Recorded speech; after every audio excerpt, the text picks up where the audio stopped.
अस्सलाम वालेकुम viewers, welcome to my YouTube channel. आज हम डिस्कस करने जा रहे हैं द वायरस्ट्रेस फैक्टराइजेशन थ्योरम को। इससे पहले हमने मिटेज लेफ्लर थ्योरम्स और उसकी एग्जांपल देखी थी। तो देखते हैं statement if f of g is entire function. ठीक है, एफ ऑफ जी हमारे पास क्या है? Entire function. एंटायर फंक्शन क्या होता है? एक ऐसा फंक्शन जो कि होल कम्प्लेक्स प्लेन पे जो है एनालिटिक हो, having zeros at a1 a2 up to so on an which can be arranged as। अब ज़ीरोज़ क्या है? ज़ीरोज़ ऑफ द फंक्शन, इसके ऊपर भी पूरी वीडियो मौजूद है। ज़ीरोज़ ऑफ द फंक्शन ऐसे पॉइंट्स होते हैं जिन पे फंक्शन की वैल्यू ज़ीरो हो जाती है। तो यहाँ पे a1 a2 an ये सारे ज़ीरोज़ हैं और इनको अरेंज हमने कैसे किया है? a1 mod less than a2 mod less than a3 mod less than up to so on an mod. अब हमने प्रूव क्या करना है? F of G is equal to F of zero E raise to power F prime of zero और F of zero into G summation N is equal to 1 to infinity n is equal to minus infinity to infinity 1 minus z over a और n e into z over a n। ठीक है।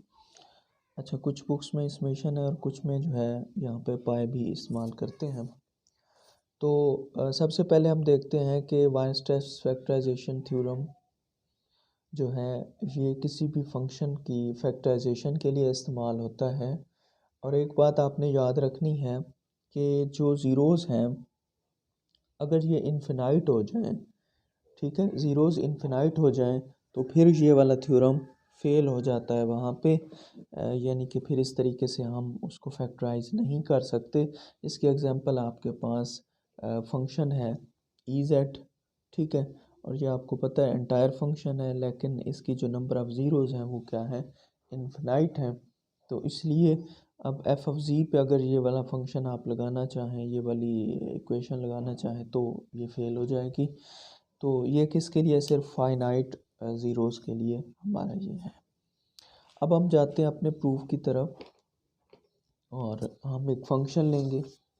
हम सबसे पहले suppose करेंगे कि F of सी हमारे पास क्या है? Entire. F of c entire function है और हैविंग ज़ीरोज़ जो हैं, having zeros at a1 a2 up to so on an। ठीक है, ये सारे इसके क्या है? ज़ीरोज़ हैं। तो लेट करते हैं एक function F of G is equal to G minus A N G of G.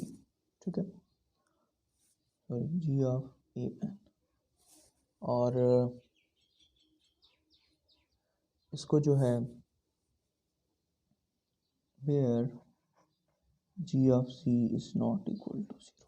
ठीक है, तो इसका मतलब है अगर ये ज़ीरो नहीं है तो हमारे पास जो ज़ीरो ऑफ द फंक्शन है वो क्या होगा? ए एन होगा। यानी कि अगर z की जगह ए एन को रिप्लेस करते हैं तो ये सारी टर्म ज़ीरो हो जाएगी। और हमने ये पढ़ा है कि जिस पॉइंट पे या फंक्शन या z की वो वैल्यू जिस पे फंक्शन ज़ीरो हो जाए वो ज़ीरो ऑफ द फंक्शन होती है। यहाँ पे वो क्या है? ए एन है। तो यहाँ पे हम देखते हैं दोनों तरफ से जो है हम यहाँ पे ले लेंगे लॉग। लॉग लेते हैं जी। log of f of c is equal to log of c minus an into g of c। ठीक है, ये दोनों तरफ से हमने log ले लिया। अब आपको पता है जब दो प्रोडक्ट में हो तो log अलग-अलग लेते हैं और उनके दरमियान क्या आ जाता है? प्लस आ जाता है।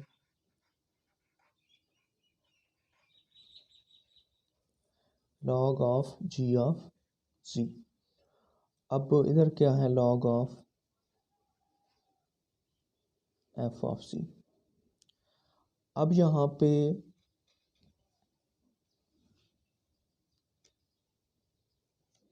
हमने इसको डिफरेंशिएट करना है with respect to z। Differentiate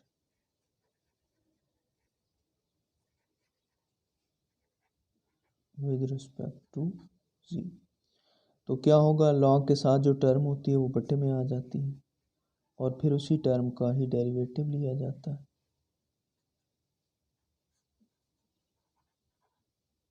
और जी का डेरिवेटिव 1 प्लस इसका डेरिवेटिव, ठीक है। तो ये बन जाती है F prime of G over F of G 1 over G minus A N plus G prime of G over G of G, ठीक है। तो इसको इक्वेशन नंबर 1 का नाम दे देते हैं। अब नेक्स्ट चलते हैं, क्या होगा। अब एक हमारे पास फंक्शन दरमियान में बना है जिसे मैं एच ऑफ जी का नाम दे रहा हूँ 1 over G minus A N. अगर आप इसको गौर से देखें तो यहाँ पे जो पोल है, pole at g is equal to a N, ठीक है। ए एन के ऊपर जो है वो क्या है, पोल है। और अगर इसका मैं रेजिड्यू निकालना चाहूँ तो आपको पता है limit g goes to a n, okay, g minus A n से मल्टीप्लाई करेंगे और साथ में लिखेंगे फंक्शन,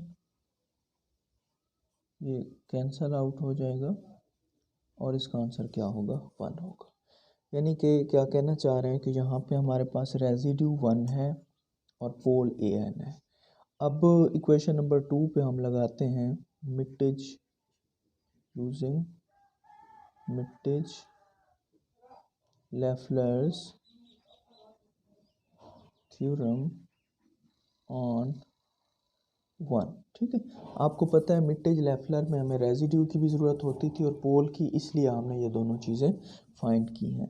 अब उस पर जब मैं दोबारा से जो है एक मरतबा वो इक्वेशन लिख देता हूँ, F prime of C over F of C is equal to, okay, वो क्या थी हमारे पास 1 over G minus A N plus G prime of C over G of C, ठीक है। अब हमारे पास ये वाला फंक्शन है, इसके ऊपर हमने लगाना है मिटेज लेफ्लर। चलो यहाँ पे मैं मिटेज लेफ्लर थ्योरम भी लिख देता हूँ। वो तो हमारे पास F of C is equal to F of zero summation N is equal to 1 to infinity, okay. और पी एन ये रेजिड्यू को डिनोट करता था 1 over G minus A N plus 1 over A N. ये ए एन जो है वहाँ पे हमारे पास क्या होता था, पोल होता था।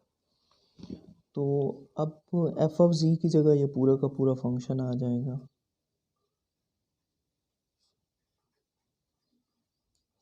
अब एक इस फंक्शन में ज़ीरो रिप्लेस करना है, फंक्शन चूँकि पूरा का पूरा है तो ये ज़ीरो भी दोनों में आ जाएगी,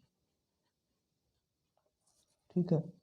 अब यहाँ पे हमारे पास समेशन है n is equal to minus infinity to plus infinity है। और बी एन जो है ये रेजिड्यू को डिनोट करता है, रेजिड्यू हमारे पास क्या है 1 है, उसको लिखने की ज़रूरत नहीं है। और ए एन पोल, तो यहाँ पे ए एन ही है तो वो वैसे ही रहेगा सारा कुछ।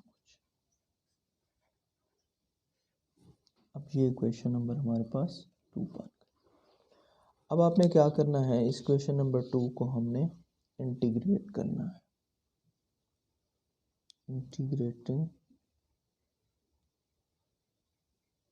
Equation 2 with respect to C, ठीक है। तो इसको जैसे डिफरेंशिएट किया था वैसे ही अगर इंटीग्रेट कर दें, या आपको पता है कि जो फंक्शन नीचे अगर उसके ऊपर डेरिवेटिव पड़ा हो, अच्छा ये इसकी लिमिट भी है फ्रॉम जी टू ज़ीरो, बल्कि ज़ीरो टू जी, ठीक है।